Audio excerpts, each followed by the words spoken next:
Hi friends, good morning. మాకు Annadata Sukhibhava programme అయ్యిందండి ఈరోజు వచ్చి.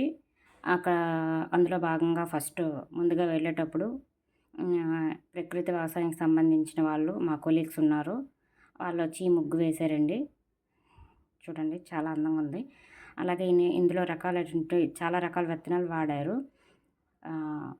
మినువులు, పెసలు, కందులు, మొక్కజొన్న, తర్వాత వచ్చి గంటెలు, రాగులు, వివిధ రకాలైనటువంటి వేశారండి. ఇందులో బార్డర్కి వచ్చేసరికి బంతిపూలతో అలంకరించారు.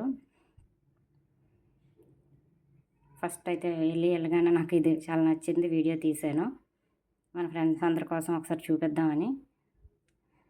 వాళ్ళు చాలా కష్టపడి వేశారు. ఇదిగోండి, ఆర్గానిక్ పద్ధతిలో ఇవన్నీ పండించారండి వీళ్ళు. బీరకాయలు, ములక్కాడలు, చిక్కుడుకాయలు, వంకాయలు, అలాగే బొప్పాయి, గోంగూర.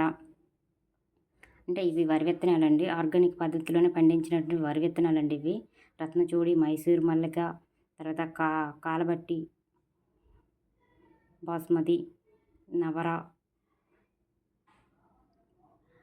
తర్వాత వచ్చి ఇదిగోండి కాలబట్టి, నెమలపూరి సన్నాలు, బాహురుపి, చిట్టుముత్యాలు వచ్చిన నవధాన్యాలండి. అన్ని రకాలైనటువంటి విత్తనాలు ఉంటాయి. ఇది పచ్చిరొట్టి ఎగరు కింద యూజ్ చేస్తారు. అలాగే ఘనామృతం, జీవామృతం, దశపథ, వివిధ రకాలైనటువంటి మొక్కలకి తెగులు రానివ్వకుండా ఇవి చేస్తారండి. ఇవి స్ప్రేయింగ్.